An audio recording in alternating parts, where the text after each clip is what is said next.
of stick your head in here and that's about it. Hey, folks. Kind of stick your head in here and that's about it. Hey, folks. Joe Morris with Answers Heaven Speaks. Are the football games over? I don't know. I don't know if they're over or not.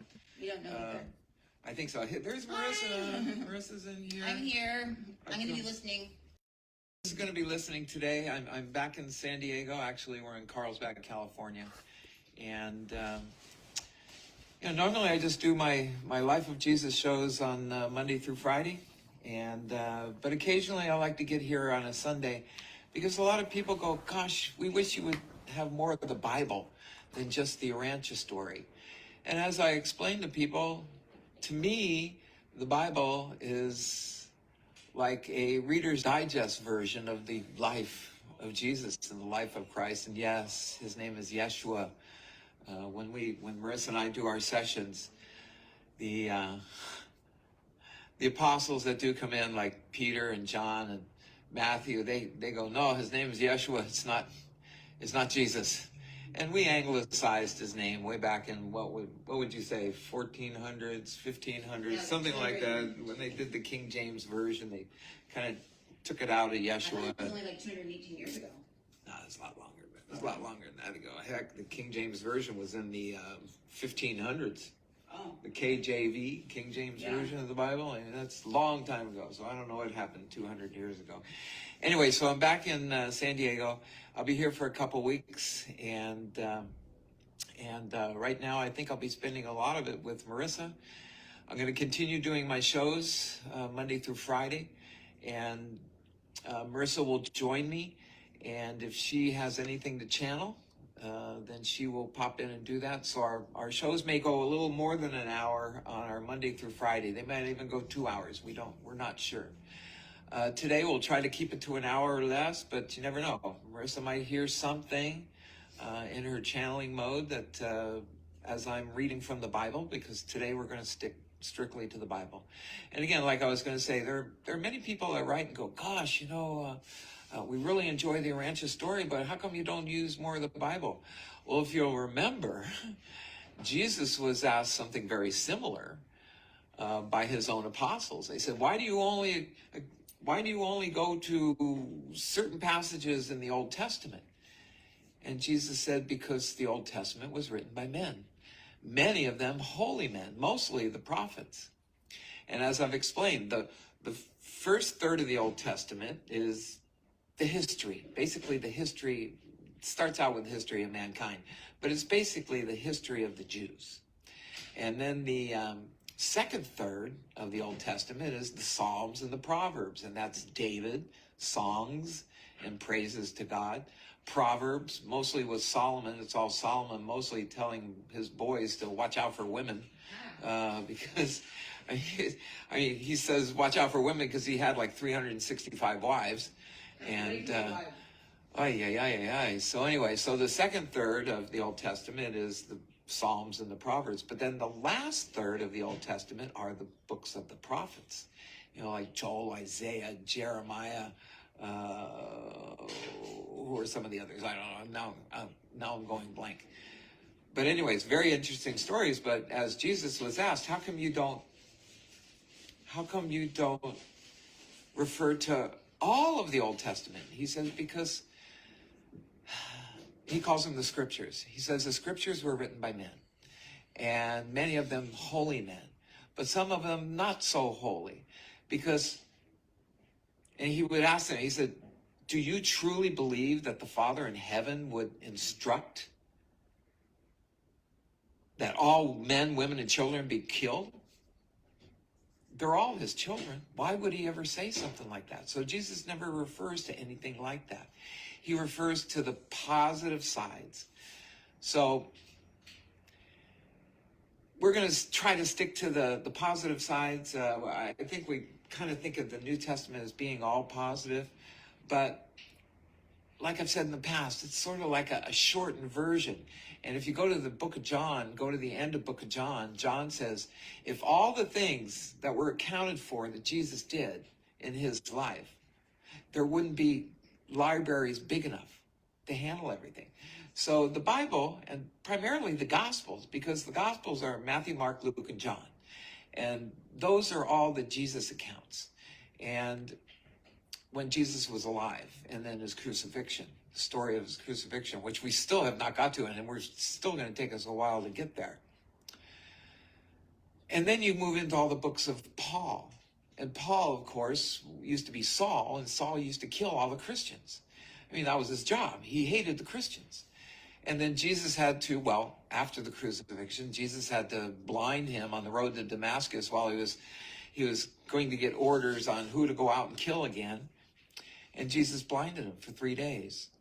And then when he restored his sight, Jesus said to him in spirit form, "You are now my apostle, and you need to go out to the Gentiles." He needed to go to the Gentiles. And so that's why we have so many books by Paul, because they're to the Gentiles. But Paul was Greek, and his dad was Roman, his mother was a Jew, and but they were Greek. And so in Rome was a large empire at that time, which took in Greece. And so Paul was influenced by Aristotle and Socrates and Plato, even Pythagoras. So when Paul would go out to minister, he would start incorporating some of the philosophy of these old philosophers, because all those philosophers were from 400 BC, 500 BC, 300 BC, well before Christ. And in order to bring those Gentiles in, he had to start bringing that in. And so you'll find a lot of philosophy in the books of Paul, not just what Jesus had taught. So a lot of people like Paul. And there's 13 books, I think, by Paul. There's the 4 Gospels. Then there's, I think, 13 books by Paul. And then there are the books of, we've got, is it two books of Peter, 1 Peter, 2 Peter? I think John is 1 John, 2 John, 3 John. What's that? Peter's walked in sweating. Is he? Peter. Marisa says Peter's in. And we do. We ask all the universe personalities that may want to be here.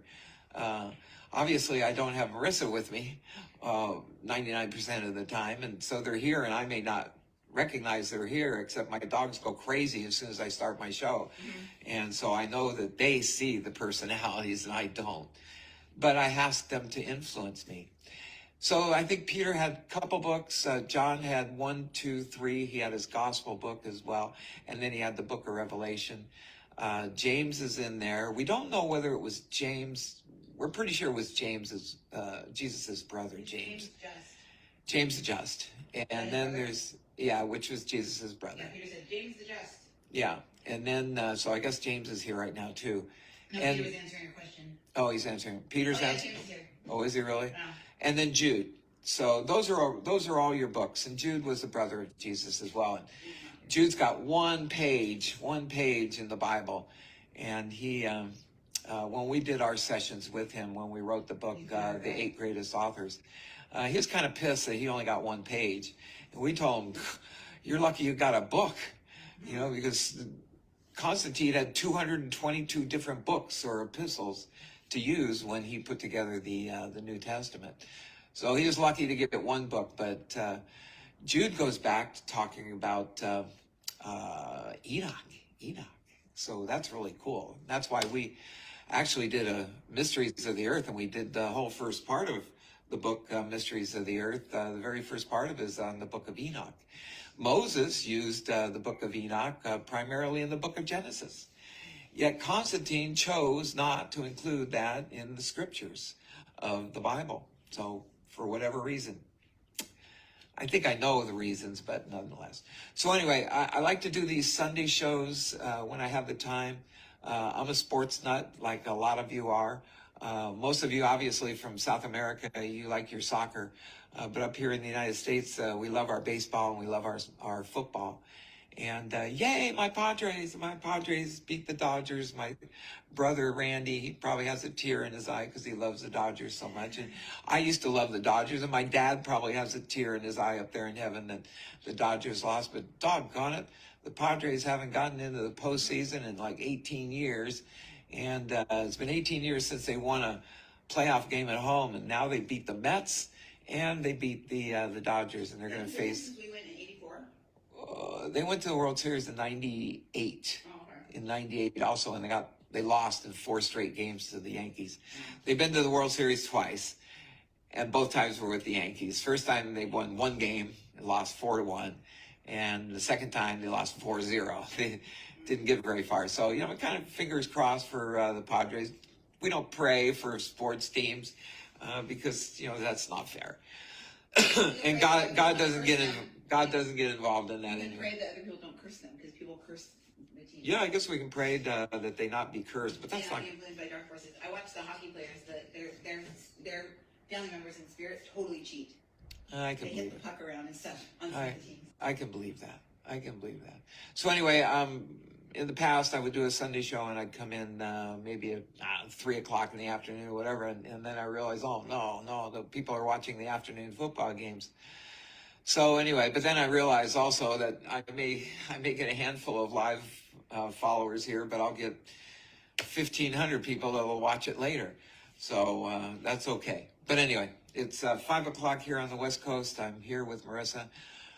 In our last session on Friday, we had basically the Urantia account of Jesus's life, and I was mentioning that I was going to try to incorporate the Bible stories with the Urantia stories. Then I thought, oh my gosh, this is just going to go forever, and I'm not going to be able to get it in within my hour or whatever. So I said, if I could do a Sunday show, I'm going to go to the biblical accounts. And what we had been learning in last week was Jesus had been approached by the Pharisees with the adulterous woman. So I wanted to get the biblical account on that. And it turns out, before we read it here now, I thought I was going to lose my computer. In the biblical account of the adulterous woman, it turns out that the woman was, in the biblical account, the Pharisees just bring a woman in, and then we'll get into that. But in the Urantia account, it goes deeper. It says it wasn't just a woman. It was the wife of basically a bully that grew up in Nazareth with Jesus. He knew the guy, and he knew he was an evil guy. And this man would prostitute his wife for money because he didn't want to work. And so he'd lounge around. He'd just send his wife out to prostitute, and that was how they got their money. And because Jesus had now come to, and where we were in the story, he went to the Feast of the Tabernacles in Jerusalem. And if you remember, he had been hiding out in Phoenicia to stay away from the warrant for his arrest from Herod. But as long as he was up into Perea, Phoenicia is sort of like the Lebanon of today. But he was basically in a big county called Perea. And Perea was run by Philip. And Philip was the brother of Herod. And Philip had started following Jesus. And he wasn't allowing the warrant to be issued for his arrest while he was in Perea. But now Jesus took the apostles and all his evangelists and ministers with him, disciples, and he's headed back to Jerusalem. And as I call it, the belly of the beast. So now he's back in Jerusalem, and he actually has the gonads to go out there and teach in the temple square. And at one point, he even teaches on Solomon's porch. And his disciples, his apostles, are going, no, we can't be here. They used to say, let's go to Jerusalem. Let's teach. And then once we find out that Jesus had started telling them, look, I'm going to die. And they couldn't understand that. Now they're scared. They're really scared. And they're going, no, don't go to Jerusalem. And yet Jesus said, no, we're going. So they've gone to the Feast of the Tabernacles, and he gets into an ordination with his 70. Now in the Bible, they call it 72. And then when he's approached with the adulterous woman, the Bible account doesn't take in about the husband. But I wanted to get into these, and just so that we're not getting too far away from just the Bible, because many of you write and you go, can't you refer to the Bible a little bit more? And as I say, the Bible is just a Reader's Digest version of his life. There's a lot of good stuff in there, especially in the 4 Gospels. and Martha, Mark, Luke, and John. But it doesn't give the whole story, and we don't get a backstory. And the Urantia book is a channeled book. We assume it's from Edgar Cayce, the sleeping prophet in the 1930s. And I've become a believer in clear channel channeling, which my daughter does. She's a clear channel clairvoyant. And we've been instructed to stay in the spiritual. Marisa does not tell somebody, oh, you're going to meet a husband in 3 weeks, or you're going to win the lottery in 2 weeks. She doesn't do any prophecy, because Jesus told us no prophecy, or he's not going to talk to us anymore. Because he says your mind can get caught up into the channeling, and you might get something wrong, and then you're going to lose all your credibility. And he doesn't want that to happen. So in my stories, I get into not only the Bible, but I get the Urantia book, and then I get into some of our own writings as well, because we've done many books. Marissa's co-authored about 17 of them, and then I think 8 of them are hers and mine. And you can find those at discoverintuition.com. And like I've said, if you can't afford it, if you can't afford to buy any books or anything, just ask Marisa, and she'll have an assistant go ahead and send you a PDF. And you can just read it on your tablet or on your phone or on your computer. So anyway, let's get into this. We're going to be getting into, maybe it's kind of mixed up a little bit, but I'm going to be reading from John 8. I'm going to get into Matthew 10, and I'm also going to get into Luke, and I'm not sure what the chapter in Luke is, but we'll get to it. So I'm just going to kind of go in that order, and it might be a little bit out of the order that we had been going over it during the week. But let's, if you remember, he went up to the Mount of Olives when he went back down there to, let me see if I can get this thing to work. Yeah. In fact, he goes to the Mount of Olives when he's come back to Jerusalem, and many feel that he's going to get arrested there. But he starts preaching, and he also sends out his apostles. He's got Abner, John's apostles, which are headed up by Abner. So he's got 12 apostles from John. He's got his 12 apostles. And then he's got all these other evangelists, which are disciples. And he puts them all together in 2 by 2s, and he sends them all out. So they're all off into different little towns and around Jerusalem and in Jerusalem, and they're ministering. They're not healing anybody or anything. Not yet. The apostles start healing people pretty much after his crucifixion. So anyway, let's get into John 8, but there's a preference to that from at least the NIV version of the Bible, and it says, the earliest manuscripts and many other ancient witnesses do not have John 7 from 53, verse 53, all the way up to John 8:11. And a few manuscripts include these verses wholly or in part. And thereafter John 7:36, John 21:25, and Luke 21:38 or Luke 24:53. So they move them around. People have moved all this stuff around. Constantine moved things around to create the Bible, and then the King James Version kind of moved things around. The Ethiopian Bible has 82 books. Our Bible has 66, which I don't like that number, but the Bible has 66 books, and the Catholic Bible has 68 books. So anyway, let's get into John 8. It says, but Jesus went to the Mount of Olives anyway. At dawn, he appeared again in the temple courts, where all the people gathered around him, and he sat down to teach them. The teachers of the law and the Pharisees brought in a woman caught in adultery. Again, in the Urantia account, it was actually, yes, they brought in a woman, but it was the wife of this really bad guy from Nazareth, and he was there. And he was there during this now confrontation with Jesus. But they're bringing this lady in to trap Jesus. They wanted to trap him because they wanted him, if Jesus said, go ahead and stone the woman, then they know that he's not really a godly man. And if he says, no, don't stone the woman, then he's going against Moses's laws. So they had him catch-22. They had him coming and going, coming and going. So let's see how the Bible puts it together in John 8. So the teachers of the law and the Pharisees brought in a woman caught in adultery, and they made her stand before the group and said to Jesus, "Teacher, this woman was caught in the act of adultery." Marissa? Yeah? Just out of curiosity, ask if Jesus can come into this session. He's here. He's standing right behind He you. is here? Yeah. He's Okay. right behind you. If he has anything to change in this, I'd love... They already have some stuff to change, but they want you to read it. You want me to read I'm it? writing down what they're going to, I'm writing down the parts that you're saying. Okay, so maybe Marissa may challenge Jesus today. In the law, Moses commanded us to say, and let me back up a second here. We say Jesus, but when Jesus challenged the other side, Jesus has already said, the human person that was around doesn't come back. His personality and his consciousness comes back through his higher self, his soul.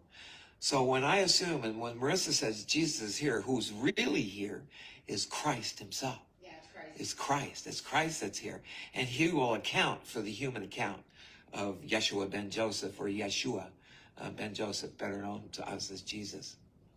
So in the law, Moses commanded us to stone such women. Now, Jesus, what do you say?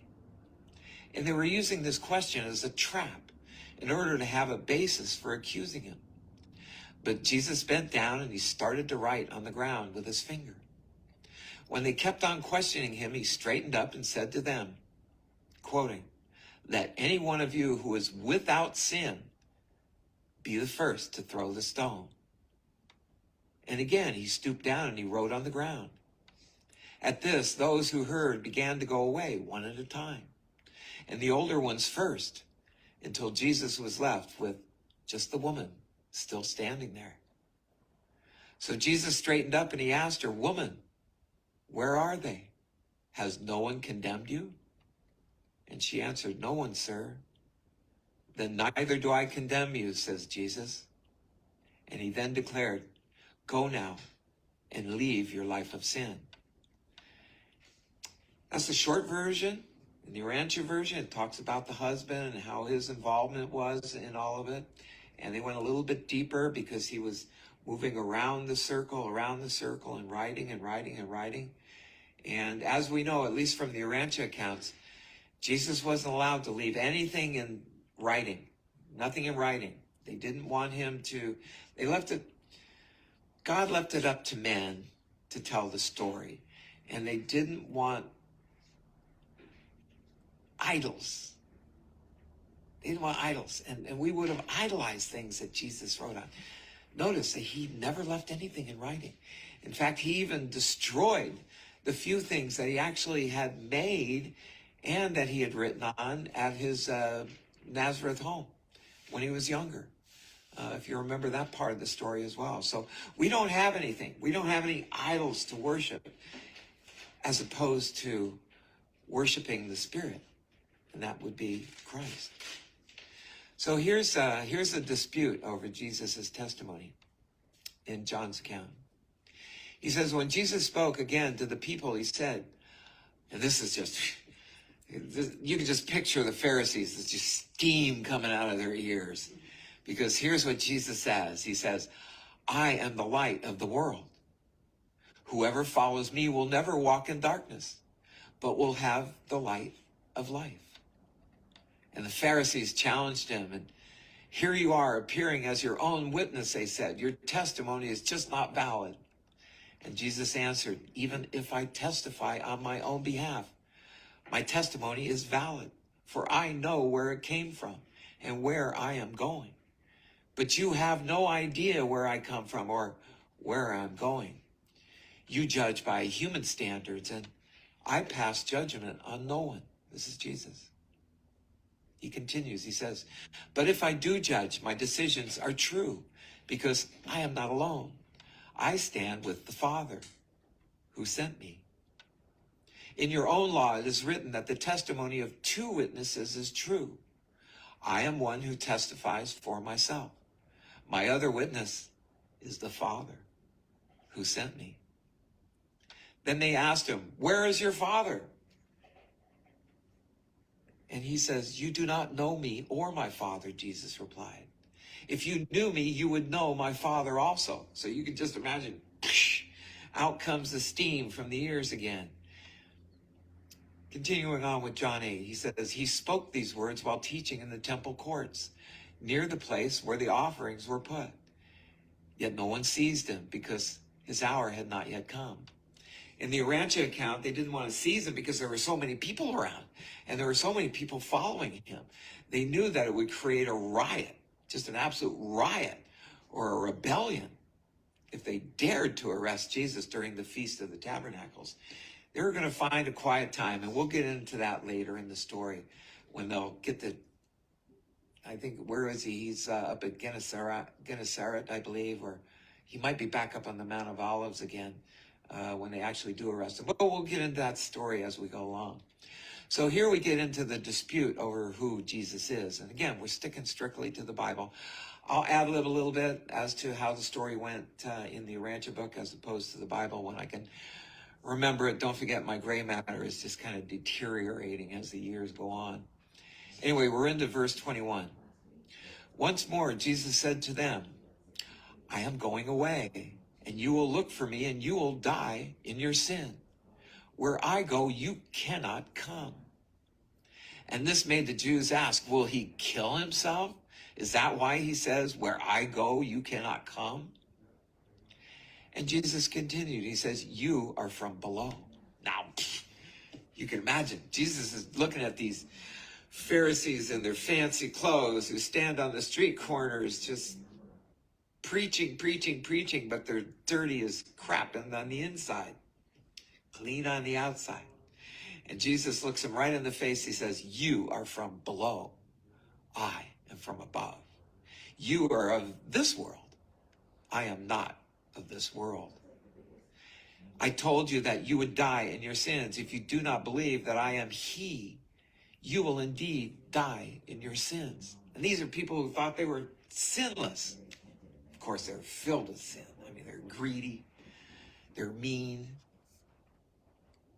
So he said, who are you? They asked. And just what I have been telling you from the beginning, Jesus replied.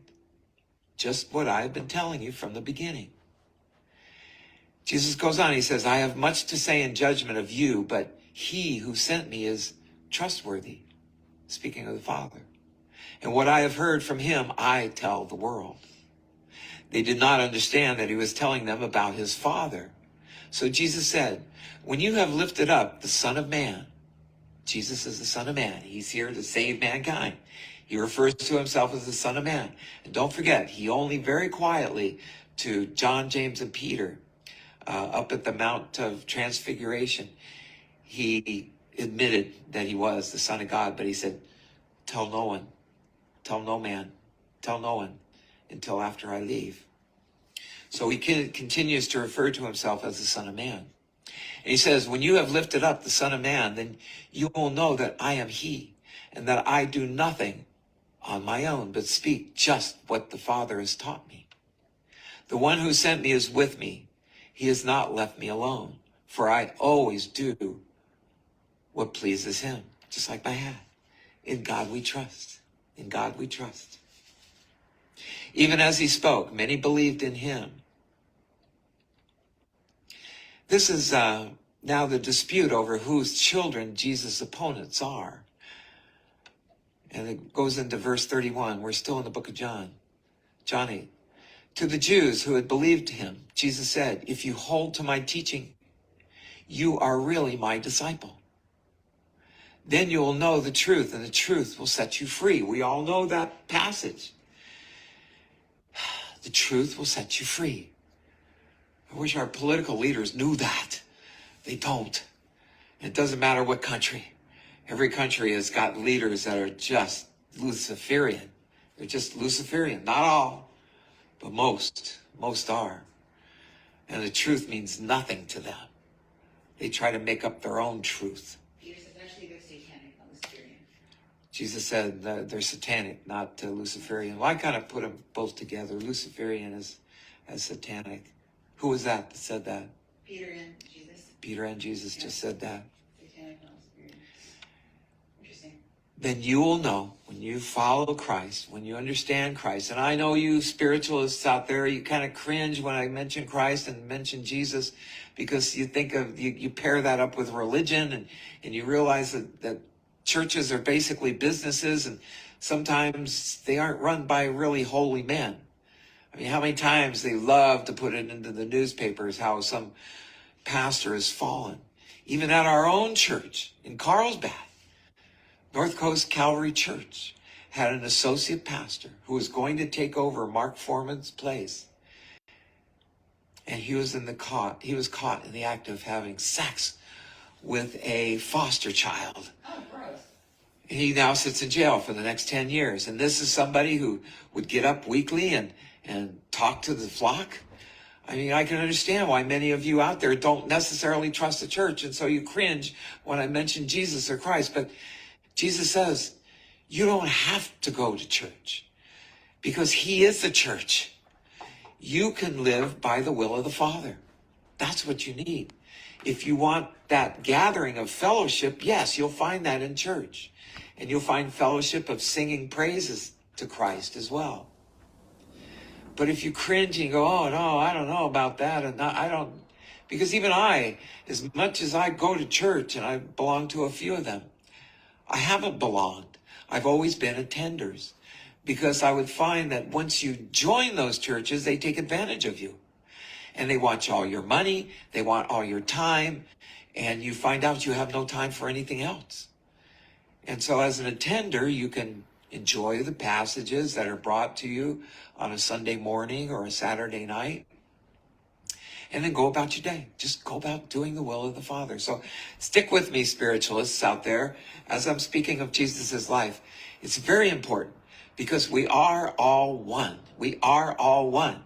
And we are all one because we all come from Christ. Christ created all the souls. He created the oversouls of this earth, who created the souls for this earth. One of those oversouls was not so good. He was good when he was creating the souls, but he turned on God and decided he was God. So I tell you, and Jesus can correct me if he wants to, 1/12 of our population are the souls of the dark side, and they live among us. And I think they're all... What's that? Only in the lower self. We all have only in the lower chakras. Our 1/12 of the soul's fallen. Everybody up here at the heart is still one. So anybody above the heart. I would assume those that were basically children of the devil have found a way to find the light and move above. If they find their way to the heart, then the devil thing is gone. Okay. But they can always fall back down into it if they fall into greed and lust and the flesh. She says it's all about the flesh versus the spirit. So if you go into the flesh, you could possibly be one of the Luciferian spirits. I guess we can fall. I mean, it doesn't mean that only 1/12 of the population is made up of the children of the devil, because we can all fall, is what he's saying. He's saying we can all fall. We can all become basically children of the devil. And that's what Jesus is telling the Pharisees. You're all from the devil. Those souls aren't allowed to incarnate anymore, he says. The ones that are part of that oversoul are not allowed to incarnate anymore. That's They're how, here in the astral plane. Yeah, that's why I tell people, I said, if you got a kid that was born after November 2011, you have got an amazing child. Yeah. Because that generation is going to save this world. I mean, those kids that you look at between the ages of 0 or 1 But the world's doing everything they can to to inject the world into 11. it. Yeah, that's why they're trying to All take out all the children right now. Take the cells from the dark side beings, put them in them, and now they're dark side too. I just think of all the perversion that's being pushed on all these children right now. And these are children of the light. Yeah. Everyone, after we advanced, the earth advanced, it started moving up towards the fifth dimension on November 11, 2011. And we hate to use specific dates, but that's the specific date. We all think of 12, 12, 12, but it was really 11, 11, 11 when things changed on this earth. And every child born after that date is now very special, very special. Look at your children different. If you have kids who are 11 and under right now, because we're close to a November 11th again, that would make it 11 years old. So any kids that are 11, basically 11 and under, are really, really special. You may think they're just snotty little kids, but you know what? They're very, very special. Keep them away from perversion. That's all I can tell you. Keep them away from the perversion that Lucifer is trying to push on, at least on our nation right now. Now, you folks down there in South America, or even you people who are watching up in Greenland, you know what's going on. You know what's going on here in the United States, and it's not good. It's not good. But as I say, we're in the time of the red horse right now. And we are in the time of the revelation. The white horse has already been here, but the white horse can come back and stop the progression of the four horses. So as we say, we want the white horse to come back and save the world. So please, white horse energy, please come back, come back, come back. The white horse is like this. He's like, has his head turned like, I'm not looking, and his eyes like looking because he wants to come back, but he can't. Not for 2 more years.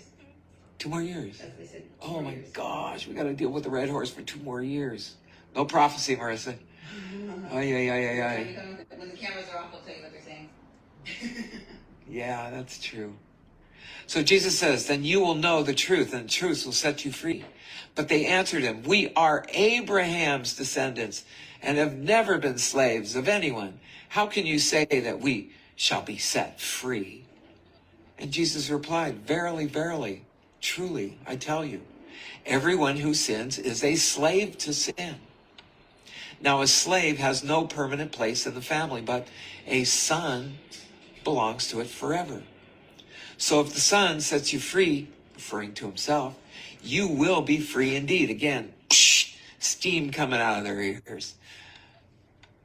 So Jesus says, I know that you are Abraham's descendants, yet you are looking for a way to kill me, because you have no room for my word. I am telling you what I have seen in the Father's presence, and you are doing what you have heard from your father. Abraham is our father, they answered. And if you were Abraham's children, said Jesus, then you would do what Abraham did. As it is, you are looking for a way to kill me, a man who has told you the truth that I heard from the Father. Abraham did not do such things. Jesus goes on, he says, you are doing the works of your own father.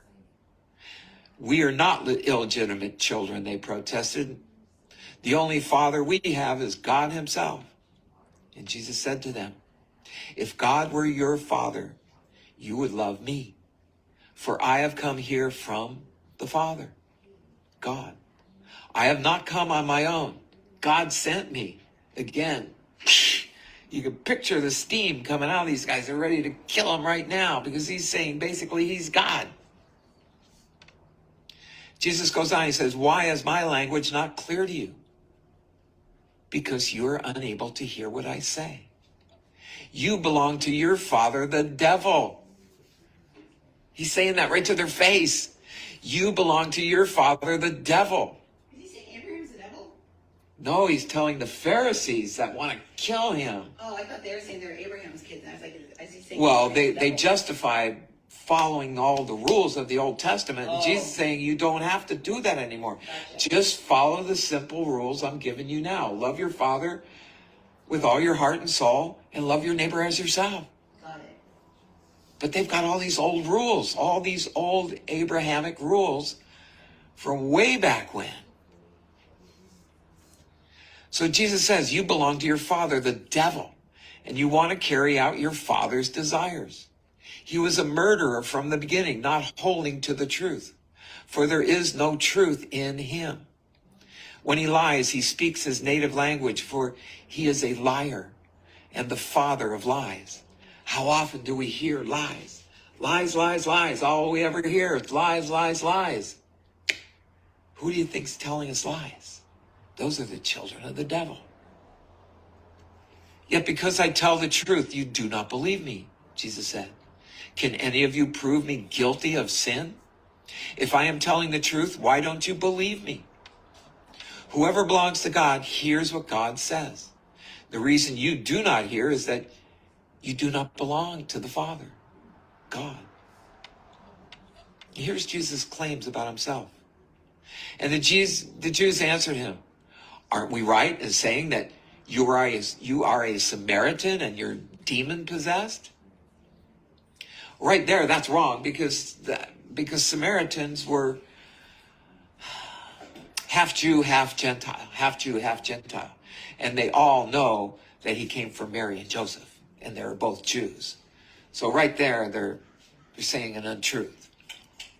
And they said, the Jews answered him, aren't we right in saying that you are a Samaritan and demon possessed?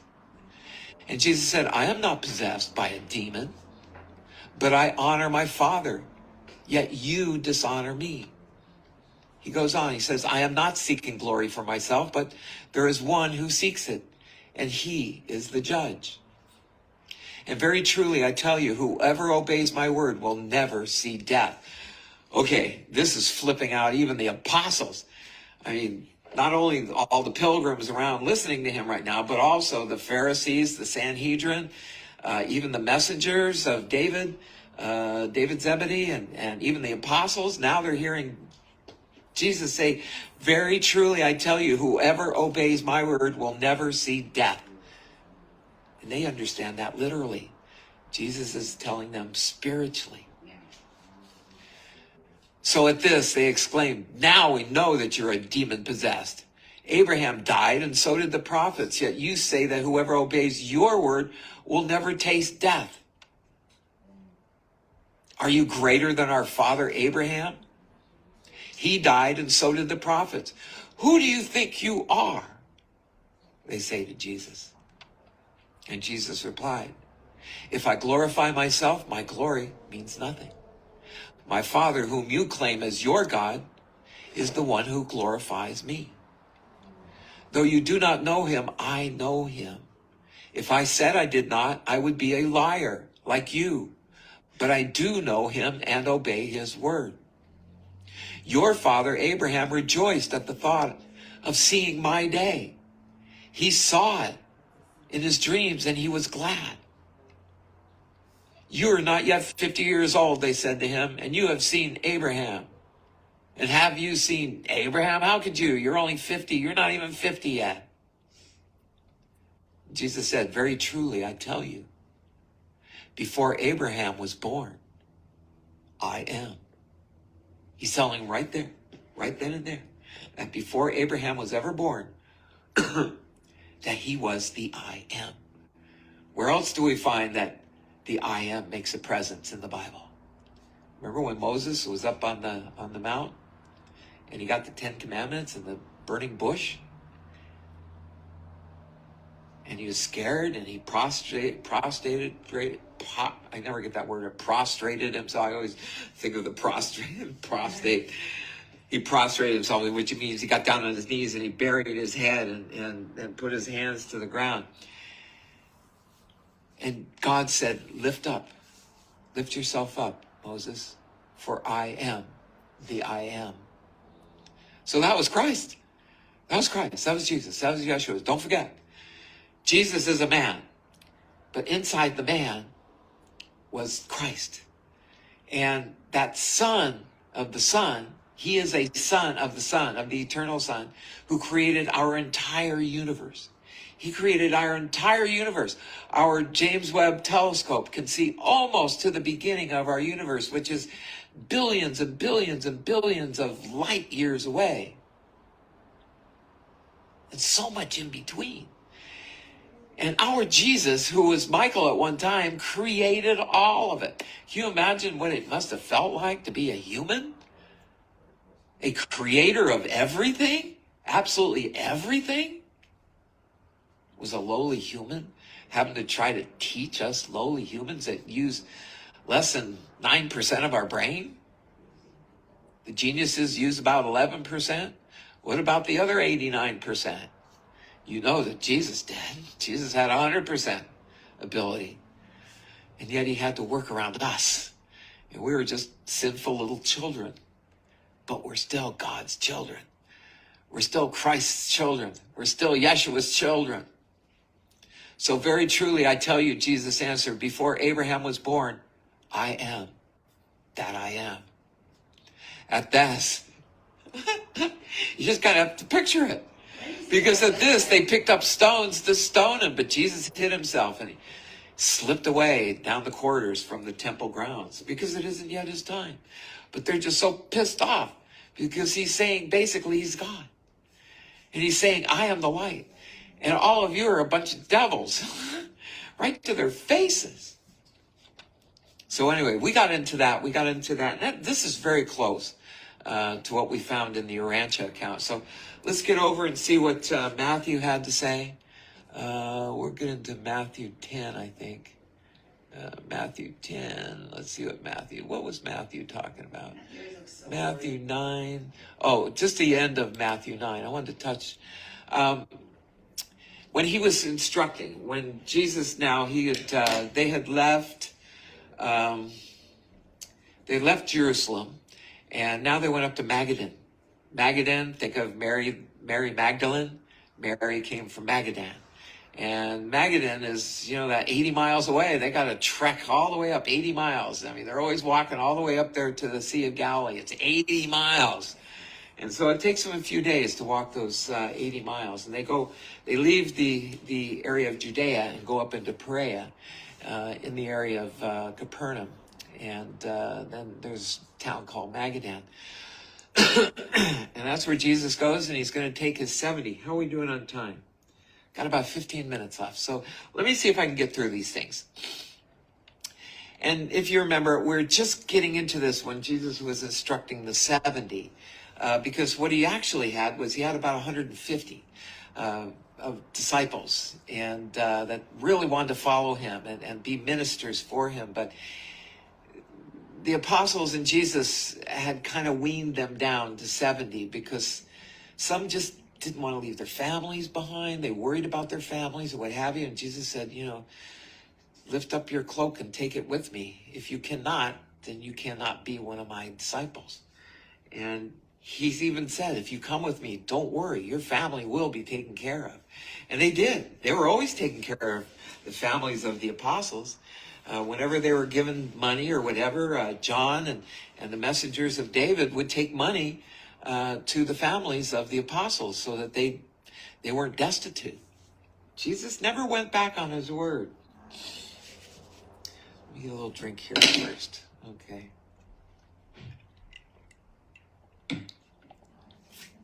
So here it says, Yeshua. Yes, his name was Joshua as well at some time before it became Jesus. Anglicized. The workers are few. And Jesus went through all the towns and villages, teaching in their synagogues, proclaiming the good news of the kingdom, and healing every disease and sickness. And when he saw the crowds, he had compassion on them because they were harassed and helpless, like sheep without a shepherd. Then he said to his disciples, the harvest is plentiful, but the workers are few. Ask the Lord of the harvest, therefore, to send out workers into his harvest field. That was the end of just chapter 9 in Matthew. Let's go to Matthew 10. I have a lot I'm going to ask about when you're done, so you know. Do you want to intercede at this point? No, I'm going to finish that and then I'll ask afterwards. Okay.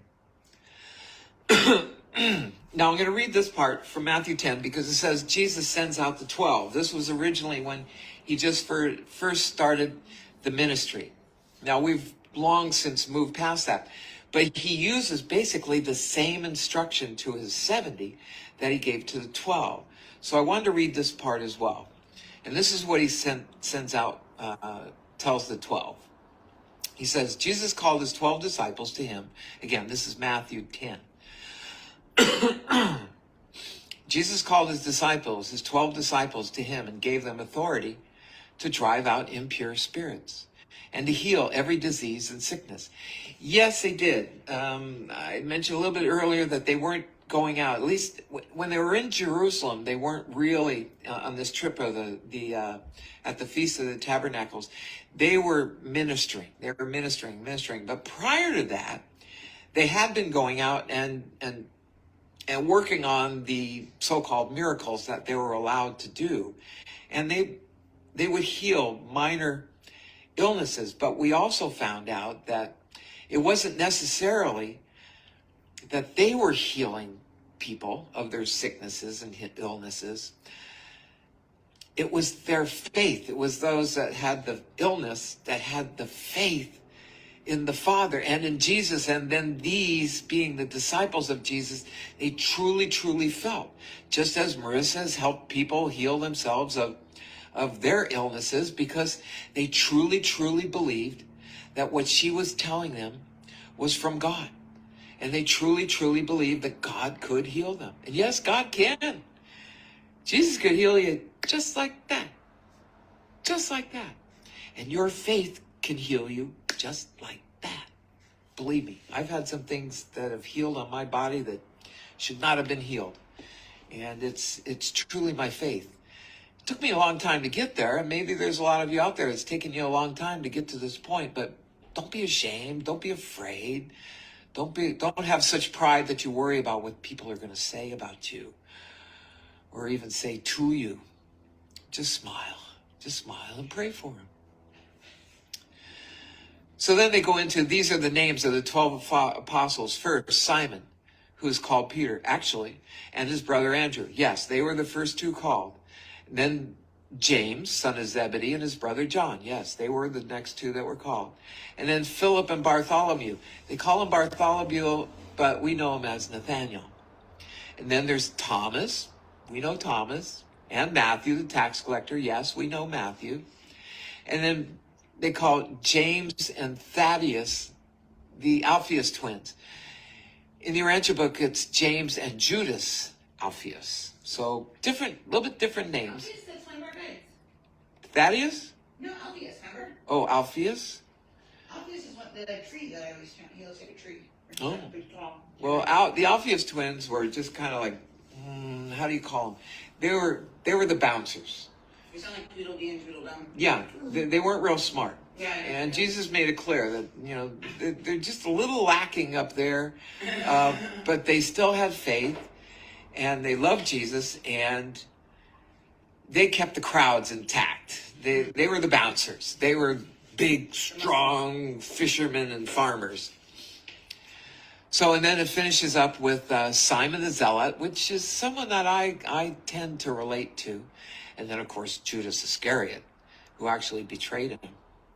And he says, these 12 Jesus sent out with the following instructions. Now, these are the instructions that he there in Magadan pretty much told the 70 as well, except there's a little bit of difference, and I'll tell you when. He says, do not go among the Gentiles. Well, when he sends out the 70, he does send them out to the Gentiles so that they go far and wide.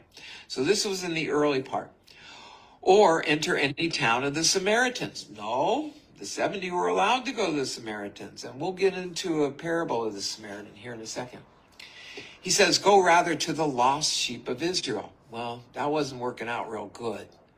As you go, proclaim this message. The kingdom of heaven has come near. Heal the sick, raise the dead, cleanse those who have leprosy. Drive out demons, and freely you have received, freely give. Jesus goes on, he says, do not get any gold or silver or copper to take with you in your belts.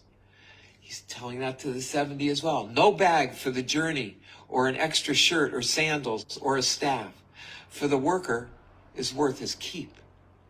Whatever town or village you enter, search there for some worthy person and stay at their house until you leave. As you enter the home, give it your greeting. If the home is deserving, let your peace rest on it. If it is not, and always raises a little bit of question here. Jesus says, if it is not, let your peace return to you.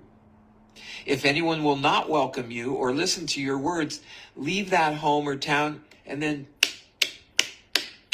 shake off the dust off your feet. What about loving your neighbor?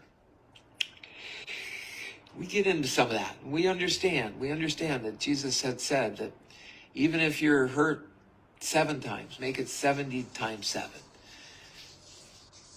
But don't bring evil for evil. In other words, don't curse these people that are forcing you out. Just pray for them. Just pray for them. Jesus says, truly I tell you, it will be more bearable for Sodom and Gomorrah on the day of judgment than for that town. Wow. Wow. He says, I'm sending you out like sheep among wolves. We always remember that. Therefore, be as shrewd as snakes and as innocent as doves. Be on your guard. You will be handed over to the local councils and you'll be flogged in the synagogues.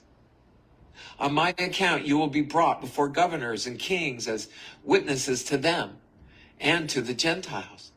But when they arrest you, do not worry about what to say or how to say it. At that time, you'll be given what to say.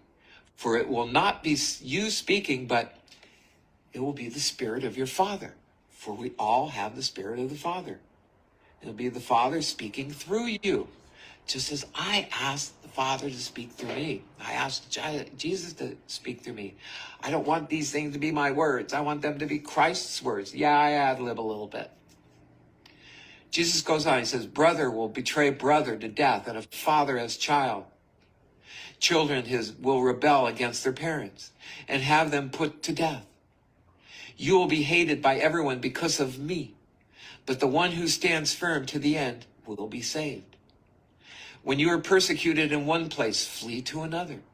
Truly I tell you, you will not finish going through the towns of Israel before the Son of Man comes.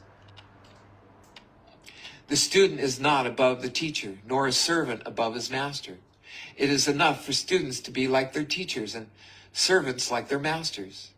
If the head of the house has been called Beelzebub, how much more the members of his household?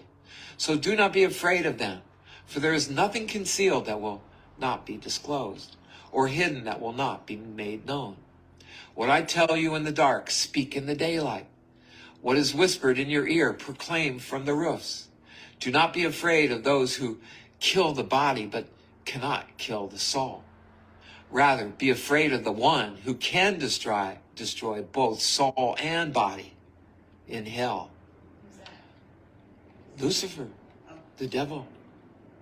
Are not 2 sparrows sold for a penny, yet no one of them will fall to the ground outside your Father's care. And even the very hairs of your head are all numbered.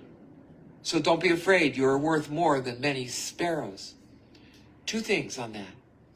Not only are every hair on your head counted, but look at your thumb. And I've said this before, look at your thumb. Not one person of the 7.5 billion people on this earth have your thumbprint. You gotta believe that you're marked. God knows you by your thumb.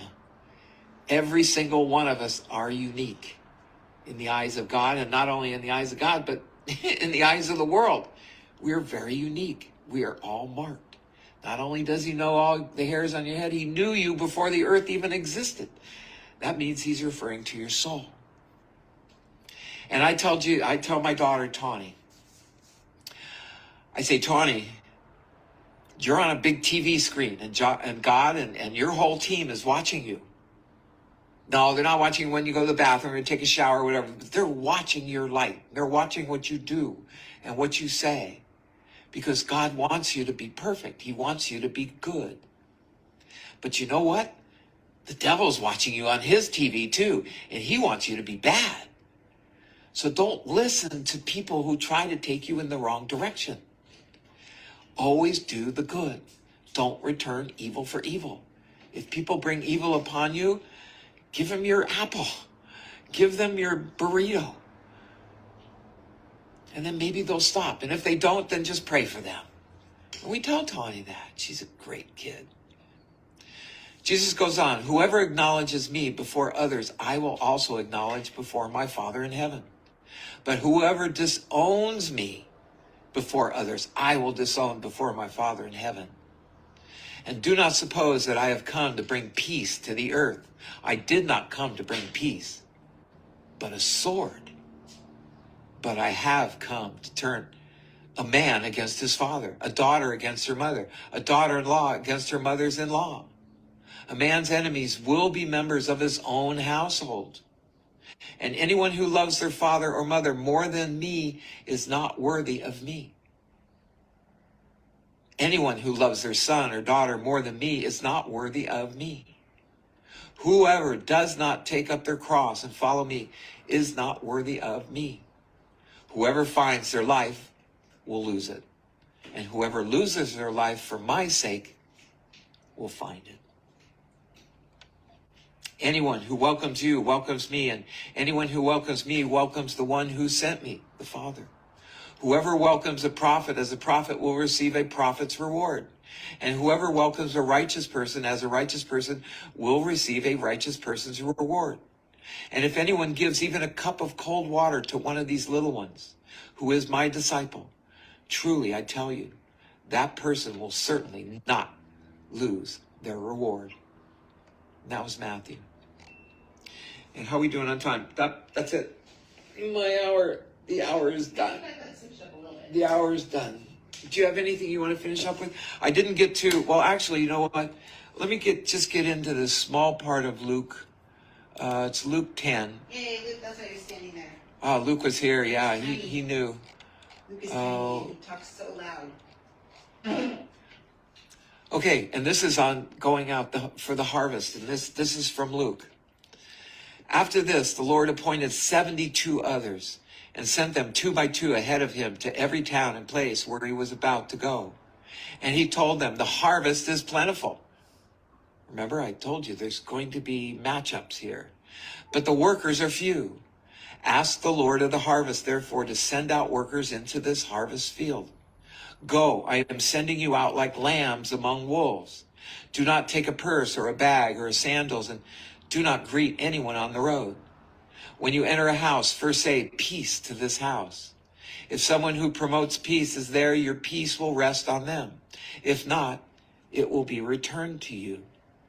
Stay there, eating and drinking whatever they give you, for the worker deserves his wages.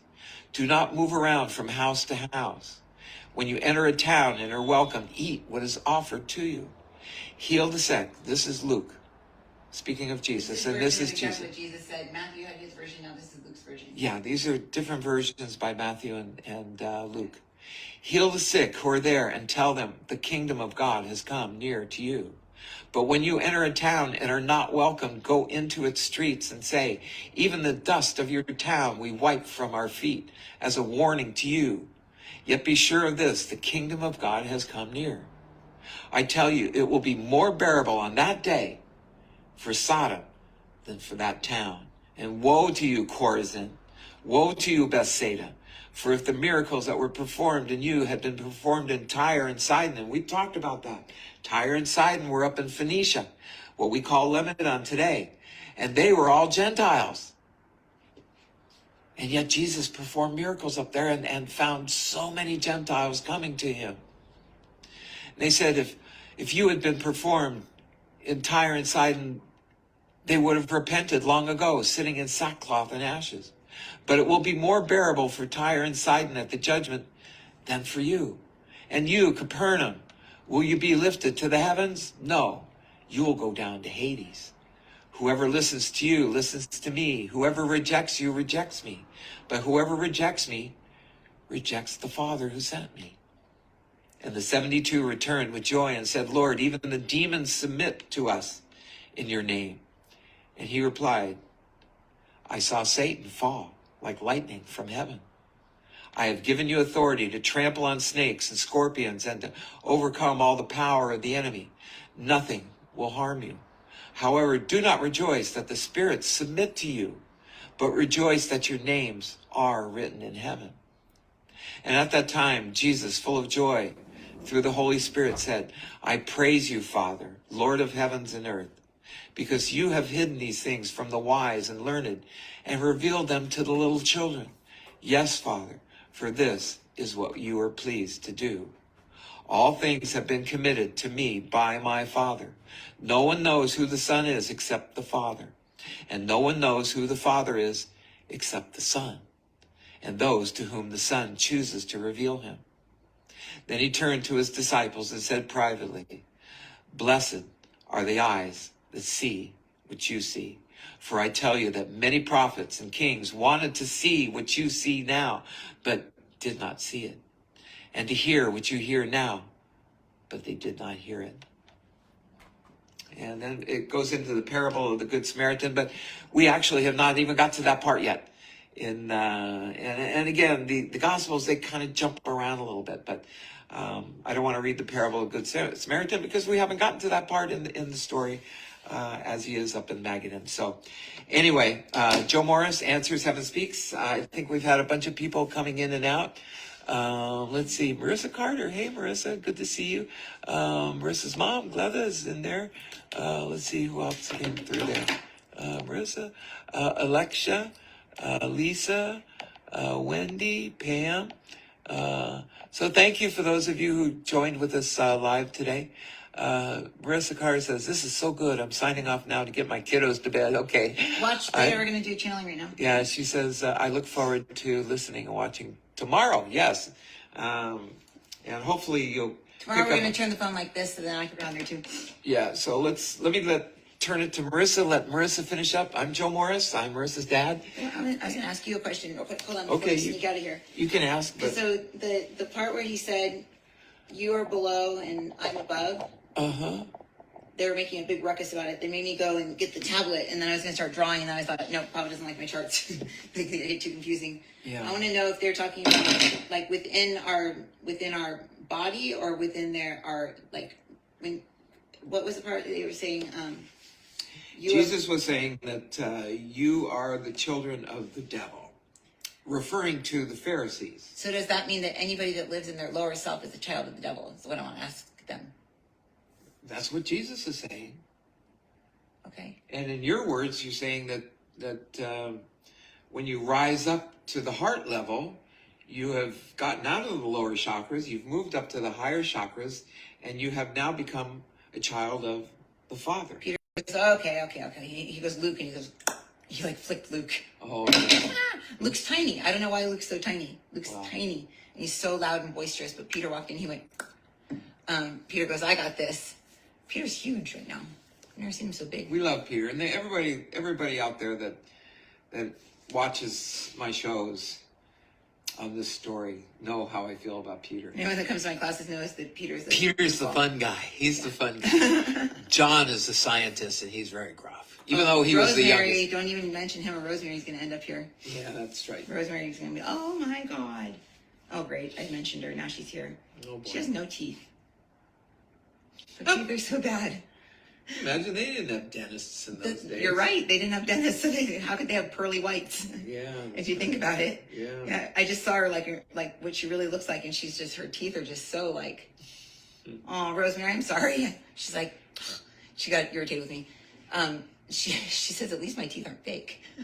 Well, like, you have to explain to people. Let me explain. Rosemary was a groupie of Jesus. Yeah. And she was badly persecuted by her father and uncles, and they sold her into slavery, sex slavery. So she very quietly followed around Jesus and got to know all the Gospels, or all the apostles. So in our book, the eight greatest authors, Rosemary pops in from time to time because she brings us sort of like a subjective view of her view of what they are, not really objective at all, but pretty well subjective. And it's fun to get her take on the different apostles or the different authors that she came across. She thinks Jesus is hot. Yeah, she always thinks Jesus was hot. And he was. He even said in our books that he had to be that way. He had to have charisma, and he had to have good looks. People Otherwise, don't like to look at people that aren't good looking, is what he said or something. Yeah, I mean, that was God's way. God decided Jesus was going to look a certain way and have a certain amount of charisma, because who's going to follow somebody who's dry and look like Paul? Paul with his crooked teeth and his flat head. One arm. Yeah, but people did listen to Paul. So anyway, I'll let you wrap up. Okay. All right. So what they're saying is, when Jesus was talking about the down below and above, and they're saying the last passages that you read, like if you don't follow me, you won't be with the Father or whatever. Right. It's taken a little bit, was made more human by the men that wrote it. What he was saying was, don't forget, they wrote this all long after Jesus was gone. True. So they had to remember. And I think and even Jesus has told us many times that the authors and the scribes kind of added to things, and then even Constantine had taken the written words of the scribes from the apostles or the authors, and even mixed them up and changed them and added some things to it. And they were really pissed about that. When we were talking to, here I am, when we were doing our sessions with Jesus and those authors. No, I'm going to let you get back in here. Most of them were pissed that their words had been changed, but they didn't want to put down the Bible. They never did, because even in his own way, Constantine was trying to keep everything on a positive note, And sometimes if he felt something wasn't positive enough, they would go ahead and add something to it. So that's pretty much it. Okay, Marisa, you take over. So what they're saying is that when he says, if you aren't following me, you're not with the Father, and you'll die, and all this stuff, they made it sound very absolute. Yeah. He keeps calling Christ the eye and the sky, like the sun, that also lies within you. It says that Christ is the eye and the sky that also lies within you. For when you can see through the eye and the sky, when you see through Christ's eye, you'll see life completely different. You'll see life has changed instantly. You'll see something that you are angry about, something that is barren in your life, and you'll see it full. You'll see it fulfilled with your fullest desires. For when you can see through my eye, and this is what I was speaking of at that time, when you can see through my eye, you will have no desire to see through the eye of sin. The eye of sin is the eye that lies outside of the path in which it has been carved out for you by the Father. The Father lies within each and every single one of you. The Father, just like as we've spoken of before, like a walkie-talkie, or like a he's sitting in a computer box, like a screen that's playing something on the television. It's playing inside your mind, and your mind is wanting to duplicate this out and do what is being told of you to do. You're wanting to copy it. But when you take yourself, when you take your eye out into the worldly things, out into desiring this or wanting that, or wanting this woman or that woman, but they're already someone else's, or wanting that man, but he's already someone else's, your eye is going into that, giving that light. And therefore, you are receiving the darkness within. And that darkness within will allow you to stray off your path. Desiring somebody or something, someone, a place that is not in the interest of your soul is something that will take you outside of yourself, and therefore give you the inability to see through my eye, Christ's eye. When you can see through the eyes of Christ, you will see nothing but compassion for others. You will not think that another person is stupid. You will say, oh, they don't think the same way I think. You won't say, they're stupid, I hate them. You'll say, I have compassion for them because they don't feel safe, or they don't feel worthy of believing a certain thing, or they're scared. Everything today, remember, people, is about safety. Everyone wants to feel safe. Everybody wants to feel safe when they're here. They want to feel safe and know that they're going somewhere where they're safe. Many people are dying, feeling unsafe, and therefore ending up in unsafe worlds on the other side. And this is what I spoke of below. Below the, we'll just say your higher self's soul chamber, which lies right in here, where you would say the Adam's apple is on a man, but right here, he's pointing right here. Right here in the throat.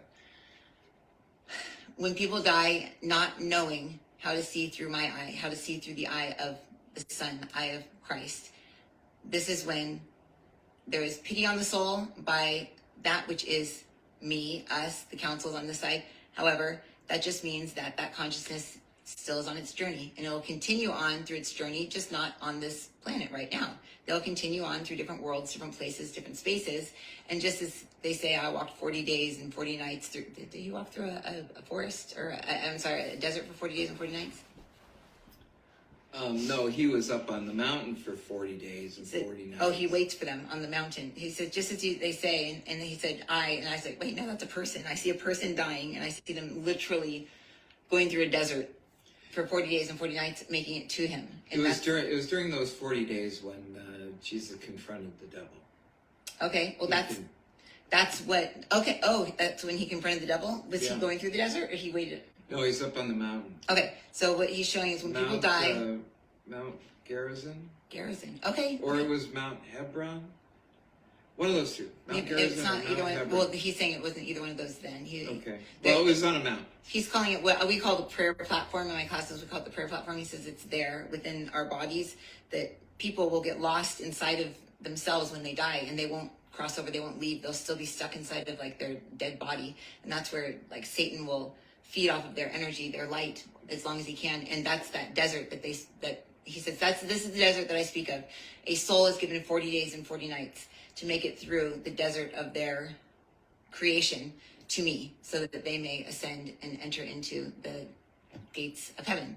Many will go there instantly, but many these days are staying down in the lower parts of themselves, and they're stuck in that desert trying to find their way out. You can pray for these individuals, but they likely will not hear, because they cannot hear anything or see anything. All they can see is the fact that they are lost, and they get even more scared. So finding a way to see through the eyes of Christ, through the eyes of forgiveness and compassion. Being a good person is one thing. Understanding and knowing how to live inside of Christ, in and on Christ, within you, for you all have it in you. Living in it and on that, living in that ability to transcend all human emotion and meet anger with forgiveness, meet sadness with encouragement. It's a fully graduated emotional being is what a Christ being is. And you have that in you. It's in you. Many people are just hanging off of it, and they're over in all these different places, scattered throughout all of their memories and all their realities and all their distortions and everything that they've made up in their mind that their life is. So today, if you want to give up the old emotions, give up the old feelings, give up all the old stories, just ask me, Christ, to become illuminated within you so that you can find me. Ask me to show myself to you, not Jesus, Christ. Ask that the light of Christ be revealed to you, within you, so that you can feel it. It may be a centimeter wide, it may be your entire body, but you will feel something, a tinge of something within you, because I am within you, this is Christ speaking. And when you can begin to connect with this piece of you inside of you, your brain will start to think differently. Your thoughts will come in differently. You won't think of the old things. You'll just think of the present. You won't worry about the future. You'll think of the present, and you'll appreciate who you are, what you are, why you are, and you won't care about where you're going. You'll just know that I am taking you where you need to go. I am the light. I am the truth. I am the way. And understanding and knowing this, you won't worry about your surroundings. You won't worry about your town. You won't worry about your country. You won't worry about the world. You won't worry about where it's going, because you'll know that you are within me. And no matter what happens with this world, you will continue on moving forward in whatever it is that you want to create in your reality. And that it means being with your loved ones, seeing people that you've lost in the past, but understanding and knowing that when you are me, we are all one there. But then, again, as you move on beyond Christ consciousness, you enter into your own creator God consciousness, but we will not go into that. Most people are below, living in the below right now, because they're believing what the television box says, what they say. And even if it's for one side or another, there's fear coming in from both sides. There's fear, no matter what, no matter how enlightened you feel you are because you watch something that is not a mainstream outlet of information, it's still coming in from all directions. If it's not right in front of your face, happening in front of you, you cannot know it's truth. You cannot know it's real. So do not allow your emotions to be hinged on it. Do not allow your emotions to be hinged on anything, and do not allow yourself to take out anything that you found to be true outside of yourself on your family. The children are suffering at this time. The children are suffering greatly. And what we'd ask that, this is the counsel they just come in, what we'd ask that is each individual that has a child, begin to teach them forgiveness, compassion, strength, and hope, and begin to teach them how to step outside of their fury or their anger or their madness, and ask them to just step into the golden yellow ball that lives inside of them. Prior to age 12, everyone's consciousness is a Christ consciousness. It's a golden ball of light. Ask them to find that within them, and ask them to pull it into their heart, and they will immediately and instantly not need to understand anything. They'll just know, because these kids are, just as you have said, these kids are amazing. They're already connected to me, but they are being turned into the Antichrist, because they are being put in fear, and they're being made afraid of everything around them. So teach them safety. It's all about safety. It's all about safety. When someone feels safe, they can conquer the world with whatever they want. If they do not feel safe, they can't do anything. They're petrified. So what I bring to each of you today is a wave of safety, a wave of understanding, and a wave of knowing that everything's going to be okay. Everything is going to be okay. We would go much deeper into this. We'll go in deeper when we're not on camera, because some people will take this wrong, but we'll allow Joe to report it tomorrow if he wants to. They're going to go deeper into the what are you talking about, Peter? He says, oh, there's a lot. He says, but people will misunderstand the safety and the way the world's going and what's going to happen and all that, because they're going back into John's revelations. Yeah. But Peter is giving his account. That's good. We like Peter. I love Peter. I love Peter too. He says, I love me too. Well, we're all supposed to love ourselves anyway. He's just a little more out front about it. Yeah, he is. Peter's something. He says, I'm the rock. But his name means rock. Did you know that? Yeah, that's why it was changed from Simon to Peter. Yeah, he's the rock. Peter means rock. Yeah. He says, I have lots to say. And he says, and Jesus here, and he smacks Jesus in the back. He's like, Jesus and him are the same size today. As I've told you guys before, Jesus and Peter are really goofy. They are really funny. Together, they're really funny. And they, I've said before, our pastors make Jesus sound like everything was so dour and sad and dark and just. And Peter's like he was a dead little lamb. But they used to have a lot of fun together, and they had good senses of humor. So anyway, we love Peter. Of course, we love Jesus as well. Jesus is funny. So anyway, anything else to add to today? No, they just wanted to, he just wanted to explain the seeing through his eyes rather than being him, like asking to live in Christ or be inside Christ, because we all have a little look at like the Russian dolls, like in our books we have the bowls or whatever. Mm-hmm. Just look at one of those bowls is Christ, and you can jump in it at any time, because unlike school where you have to go through first, second, third, fourth, sixth, like all the way through grades, he's saying that because the planet is where the planet is, we all have access to like that the 12th grade or whatever, like our final year in high school. So we can go from first to 12th grade. We may not understand anything anyone's saying, but we'll feel safe and we'll feel what we need to feel in order to get through all the human emotions of the 12-story building where we're just feeling angry or sad or upset or jealous or rage or whatever. But he says, because the planet is where it is and because Christ consciousness has been left on this planet, in the core of this planet, as of December of 2019, the Christ is here. The Christ consciousness is here. It may not be a person, but oh wow, Christ came. So Christ returned December of 2019. The Christ consciousness, and anybody has access to it. You can just go into it. You don't have to learn and grow and do all that stuff. You can just say, Christ, I want to be in you right now. And your Christ body, you'll go into it and your brain will think differently. I didn't know that. And then you'll just feel different. It won't even be like a progression of, oh, now I'm not mad anymore. You'll just forget that you were mad.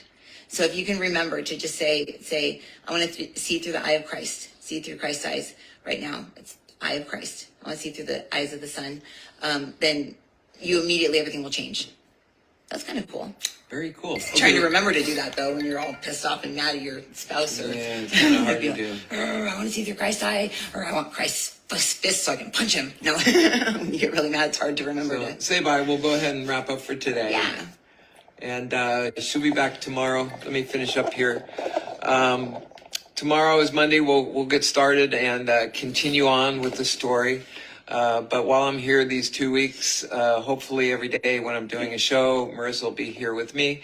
You've heard me talk about Marisa many times. Many of you have done the clicked on the links and seen a little bit more about who Marisa is. But it's kind of nice when the two of us get together and you can get some of an idea of how we interacted when we had sessions and ended up putting our books together. So anyway, it's fun, and I've always said, when Marissa's channeling, it's almost like she's reading a teleprompter, and she's just rapid fire. Well, you just got a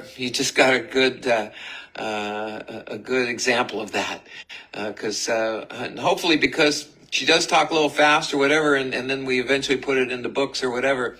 It sounds like it all came out nice and slow, whatever, but. Sometimes it's good to go back when you've now finished today's lesson, for all of you that made it all the way through almost an hour and a half. If there's something that you think you need to go back on, just go back a few more minutes, listen to her again. What I brought was biblical accounts, and we all know that those can get a little they're different from one author to another, and they're a little different from the Urantia book and the Bible, but none of it is to demean either book, and it's not to demean what we're doing as well. So God bless all of you. I am Joe Morris. Marisa, my daughter, has so graciously come into the picture as well for the next couple weeks. And we'll do this again tomorrow. So have yourselves a great Sunday. I know Mondays are terrible, terrible days. I used to You're gonna hate. get a great day. Let me just give you a little piece of advice right now. If you're the type of person that just absolutely just hates Monday, sit down tonight before you go to bed, and first thing that comes to your head, write it down. Second thing comes to your head, write it down. Write it down. Write it down. Just keep writing until you stop. Don't write a book. Make each thought in one sentence, and write it down on a pad, on a piece of paper. Write it down. Write it down. Write it down. Because then you're going to sleep really good. Because all that stuff that's hanging around inside your head is now on a piece of paper. And then you're going to be able to sleep very well tonight. And then you're going to get up in the morning and you're not going to feel like you're so scattered because you have to remember all those things that you're supposed to do or things that were going on in your life, because there it is. It's on a little piece of paper. And you can check it off as you check off your duties as the day goes on. So I learned that to be very helpful for me. I just dreaded Mondays in the business I'm in. But at the same time, I dread it all Sunday night until I got to the point where, you know what, it makes sense. Just write it down. Write it down, write it down, write it down, write it down. And you'll be all set. It's all set. They're there for your Monday to start, and at least it'll get you to Tuesday. Tuesday's a very productive day around the world, so, and it's a good day. So Tuesday, Wednesday, and Thursday are always really good days. So anyway, again, Joe Morris, Answers Heaven Speaks. You've met my daughter now on these stories of the ongoing story of Jesus. Have yourself a great Sunday night, and have yourself a great Monday. And Go to discoverintuition.com. We have a free meditation on there right now, too, if they want a free little snow globe meditation that you and I did. Okay, so Marissa's got if you're into meditations, just go to discoverintuition.com. Sign up for the little newsletter, and then we're going to send that out. It's a snow globe meditation, me and my dad doing a little thing, and then there's a meditation there. Okay, so go to Discover Intuition, all one word, discoverintuition.com. And you can get yourself a free meditation. And then don't be afraid to ask for the book for free either. And we'll send it to you. My assistant will send it to you. Her assistant will send you a PDF if you just can't afford to get a book. Just ask for the PDF and we'll get it sent out to you. Yeah, all right. For sure. Okay. God bless all of you. Have yourself a good time, great time, and we'll catch you tomorrow, God willing. Take care.